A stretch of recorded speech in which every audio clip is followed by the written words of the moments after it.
మహాగణాధిపతే నమః. శ్రీ గురుభ్యో నమః. శ్రీమాత్రే నమః. ప్రేక్షకులందరికీ స్వాగతం.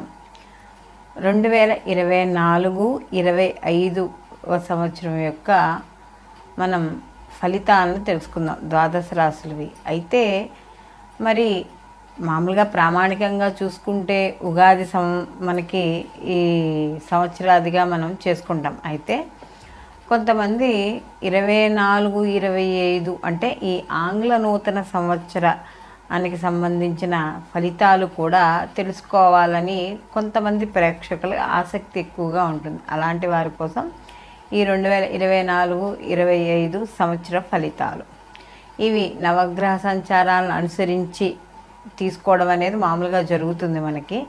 కానీ ఈ సంవత్సర ఫలితాలు చెప్పేటప్పుడు మాత్రం ప్రధానమైన గ్రహాలు అంటే ఒకే రాశిలో ఎక్కువసేపు అంటే ఎక్కువ కాలం ఇవి ఏవైతే సంచరిస్తాయో ఆ గ్రహాలని మనం ప్రామాణికంగా తీసుకోవడం అనేది జరుగుతుంది. అందులో వాటిల్లో ఎక్కువ కాలం ఒకే రాశిలో ప్రయాణం చేసేవి ఏమిటి? శని భగవానుడు, అలాగే గురువు, రాహుకేతువులు. ఈ 4 గ్రహాలని ఆధారంగా చేసుకొని 2024-25 మనం సంవత్సరానికి సంబంధించిన ఫలితాలు తెలుసుకుందాం.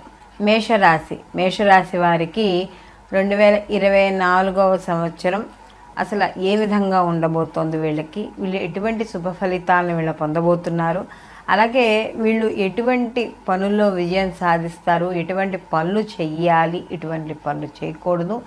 అలాగే వీళ్ళకి చదువు విషయాల్లో కావచ్చు, ఉద్యోగ విషయాల్లో కావచ్చు, వృత్తిలో కావచ్చు ఏ విధంగా ఉంటుందనే విషయాన్ని తెలుసుకుందాం. అందులో భాగంగా మేషరాశి వారికి ఈ 2024-25 సంవత్సరం చాలా అద్భుతమైన ఫలితాలను ఇవ్వడం అనేది జరుగుతోంది. అంటే వీళ్ళకి ముఖ్యంగా ప్రధాన గ్రహాలుగా చూసుకుంటే శని భగవానుడు వీళ్ళకి వక్రీకరణ అయిపోయి లాభస్థానంలోనే సంచారం, అలాగే గురువు కూడా వీళ్ళకి స్థానబలం అనుకూలంగా ఉండడం. అంటే ఇప్పుడు గురువు ఉన్న జన్మస్థానంలోంచి మళ్ళీ ద్వితీయంలోకి గురువు మారడం అనేది జరుగుతుంది. కాబట్టి ఈ 2 స్థానాలు అంటే ఏప్రిల్ వరకు కూడా గురువు జన్మలో ఉండి తదనంతరం మే 2024 ఆయన కూడా మార్పు చెందడం, ద్వితీయంలోకి మార్పు చెందుతారు. కాబట్టి కుటుంబ వృద్ధి, ఆర్థిక వృద్ధి, కుటుంబ సభ్యులు ఎవరైతే ఉన్నారో వాళ్ళ పరంగా వీళ్ళకి అనుకూలత, వాళ్ళ యొక్క సహాయ సహకారాలు ఇవన్నీ కూడా ఈ మేషరాశి వాళ్ళకి అందడం అనేది జరుగుతుంది. అలాగే ఆరోగ్య విషయాల్లో అనుకూలత, వీళ్ళు చేసే వృత్తి ఉద్యోగ వ్యాపారాలు ఏవైతే ఉన్నాయో వాటిలో కీర్తి ప్రతిష్టలు, గౌరవాలు ఇలాంటివి సంపాదించుకోవడం.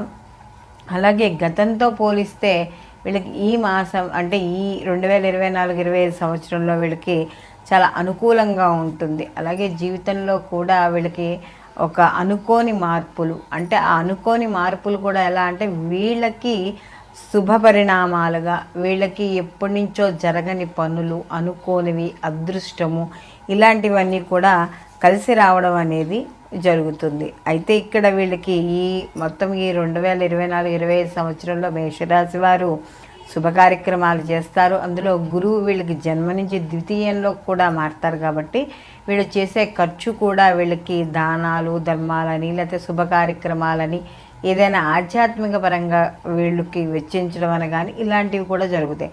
అందులోనే ఈ రాహు కేతు కూడా మార్పు చెందుతారు. కాబట్టి అంటే ఈ రాహు ఎప్పుడైతే వ్యయ స్థానంలోకి వెళ్తాడో వీళ్ళకి వ్యయ స్థానంలో ఉన్న రాహు వల్ల వీళ్ళకి అంటే గురుస్థానంలో కూడా ఉన్నాడు. కాబట్టి ఖర్చులు, ప్రయాణాలు కూడా, తీర్థయాత్రలు చేయడం, అలాగే ఆధ్యాత్మిక పరంగా వీళ్ళు డబ్బులు వెచ్చించడం, లేకపోతే సమాజంలో ఎవరైతే గురువులు ఉన్నారో ఉన్నత స్థాయిలో ఉన్నవారు వాళ్ళని కలుసుకోవడం ఇలాంటివన్నీ కూడా కలగడం అనేది జరుగుతుంది. అలాగే ఎప్పటి నుంచో ఏమైనా గృహ అనుగ్రహం కోసం లేకపోతే ఏదైనా ఒక ఉపాసన తీసుకుందాము, లేకపోతే ఒక ఏదైనా చేద్దాము అనుకున్న వాళ్ళకి, అంటే ఆధ్యాత్మిక మార్గంలో వెళ్దాం అనుకున్న వాళ్ళకి ఈ 2024-25 సంవత్సరం ఈ సంవత్సరం పాటు కూడా వీళ్ళకంటే జనవరి 1వ తారీఖు నుంచి డిసెంబర్ 31వ తారీఖు వరకు వీళ్ళకి చాలా అనుకూలంగానే ఉంటుంది. అలాగే వీళ్ళకి గురు దృష్టి కూడా హయ్యర్ ఎడ్యుకేషన్ ఏదైతే ఉందో దాని మీద ఉండడం వల్ల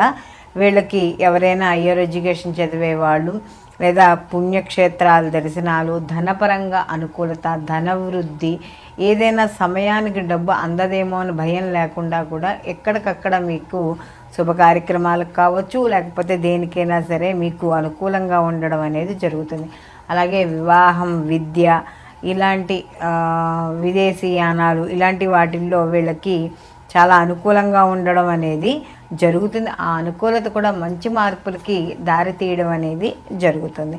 అలాగే ఇక్కడ గురువు యొక్క దృష్టి అనేది ఎక్కువగా ఉంది కాబట్టి ఎప్పుడైతే గురువు కూడా మార్పు చెందుతాడో ద్వితీయంలోకి, కుటుంబ వృద్ధి అంటే ఆర్థిక పరంగా కుటుంబ వృద్ధి, అది మీకు వ్యాపారంలో లాభాల వల్ల రావచ్చు, లేకపోతే మీకు ఉద్యోగంలో మార్పుల వల్ల రావచ్చు. అంటే ఉద్యోగంలో మార్పు కూడా మీకు ఎలా ఉంటుంది అంటే ఆ ధనం పెరగడం, అంటే మీకు జీతాలు పెరగడంలో కావచ్చు, ఇలాంటి అనేక రకాలుగా మీకు ఉపయోగపడడం అనేది జరుగుతుంది. అలాగే ఈ కేతు యొక్క ప్రభావం ఇక్కడ వీళ్ళకి షష్టమ స్థానంలో కేతు ఉన్నాడు కాబట్టి శత్రు రుణ బాధలు తొలగడం, ప్రతిదాన్ని కూడా కొద్దిగా కోపం తగ్గించుకుని కొద్దిగా సాత్వికంగా ఆలోచించడం, సత్సంగం ఎక్కువగా ఏర్పడడం, జ్ఞాన మార్గం వైపు ఆలోచన వెళ్ళడం, ఇలాంటివన్నీ కూడా జరుగుతాయి. అలాగే ఇక్కడ దశమ స్థానంలో యొక్క వీక్షణ వల్ల కూడా ఇక్కడ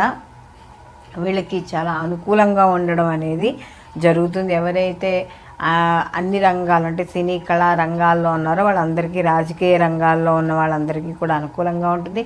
రాజకీయ నాయకులు ఎవరైతే మేషరాశిలో ఉన్నారో వాళ్ళకు కూడా సంపూర్ణమైన శుభ ఫలితాలు పొందడం అనేది జరుగుతుంది. అలాగే ఆకస్మికంగా వచ్చే డబ్బులు, లేకపోతే లాటరీలో రావడమో, లేకపోతే మీరు ఎక్కడైనా ఇన్వెస్ట్ చేసినవి ఏమైనా ఉంటే మ్యూచువల్ ఫండ్స్లో అవి కొంచెం డబ్బులు ఎక్కువ రావడము, లేకపోతే ఏదైనా ఆస్తిపాస్తులు అమ్మేటప్పుడు వాటిల్లో అనుకున్న దానికన్నా ధనాన్ని ఎక్కువగా వీళ్ళు పొందడం అనేది జరుగుతుంది. ఇప్పటి వరకు ఆర్థిక పరంగా ఏవైతే ఇబ్బంది పడుతున్నారో, బ్లాక్స్ అలాంటివి ఏర్పడ్డాయో అవన్నీ కూడా ఈ 2024-25 సంవత్సరంలో అవన్నీ క్లియర్ అవ్వడం అనేది జరుగుతుంది. అలాగే మొత్తం మీద ఈ మేషరాశి వారికి కానీ చూసుకుంటే ఆరోగ్య విషయాల్లో, ధన విషయంలో, జీవిత భాగస్వామి విషయాల్లో వాటిల్లో కూడా చాలా అనుకూలంగా ఉంది.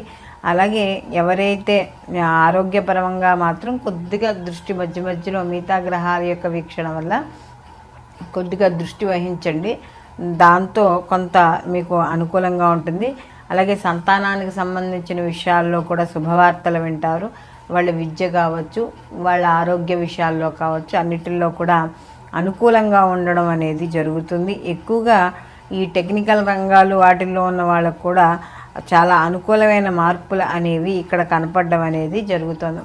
వీళ్ళకి ఈ మేషరాశి వాళ్ళకి ఈ సంవత్సరం అంతా కూడా ఈ తీర్థయాత్రలు, అలాగే ఈ దైవ దర్శనాలు, వీటి వల్ల కొంత ఏదైతే పుణ్యం సంపాదించుకుంటారో ఆ దైవ అనుగ్రహం వల్ల వీళ్ళకి మరిన్ని మంచి ఫలితాలు పొందడం అనేది జరుగుతుంది. ఇక్కడ మనం ఇప్పటి వరకు 2024-25 సంవత్సరం మనకి సంవత్సర ఫలితాలు చెప్పుకున్నాం కదా.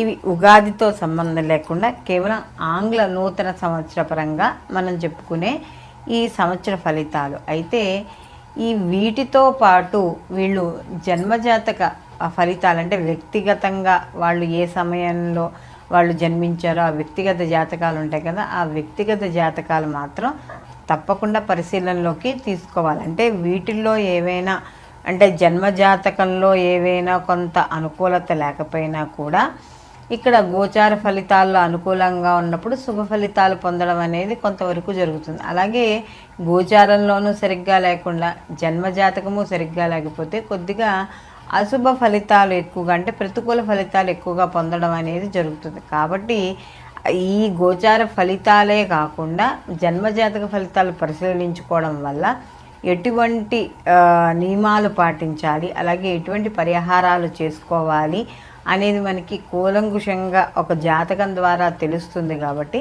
తప్పకుండా ఈ గోచార ఫలితాలతో పాటు జన్మజాతక ఫలితాలు కూడా తప్పకుండా ఒక దైవజ్ఞుడి దగ్గరికి వెళ్ళి మీరు మీ జాతకాలను పరిశీలించుకోవాల్సి ఉంటుంది.